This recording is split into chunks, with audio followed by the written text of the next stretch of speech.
November 6 ngayon at birthday ko. Medyo di ko alam ang gagawin ko ngayon kaya napadpad ako sa Cubao. At medyo gusto ko maging kakaiba ang birthday ko ngayon. So meron akong pinaplano na wala lang. Meron akong 1,000 pesos ngayon. And tingnan natin kung anong mararating nito.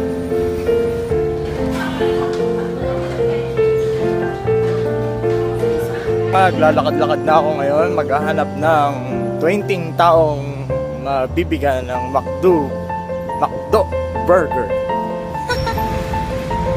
Ito, si nanay kumain na kaya.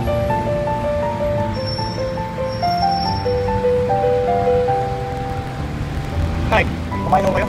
Kumain na ba kayo? Hindi naman naman kayo. Matutulog pa. Ano?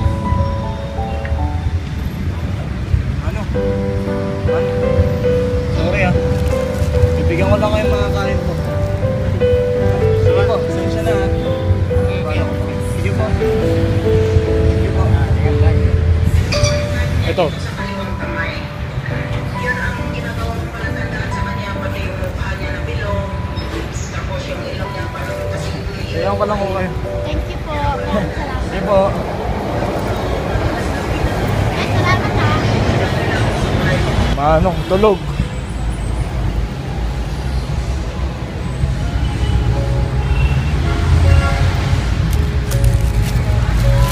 Dami pa.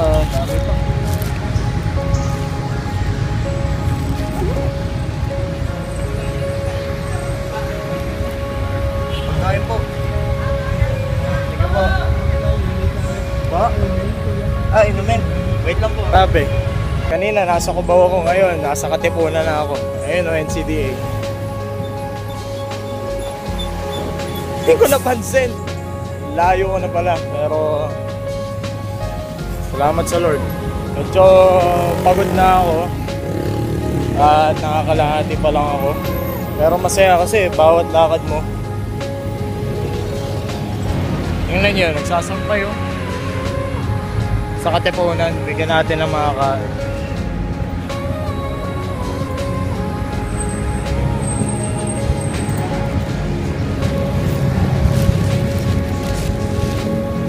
Nay, init ah. Mabulan lang yan. Sige po. Sa inyo ba yan? Sige po. Ano ba yan? Wala na. Hindi, meron pa. Meron pa. Anong sasabihin mo? Birthday ko, batiin nyo naman ako.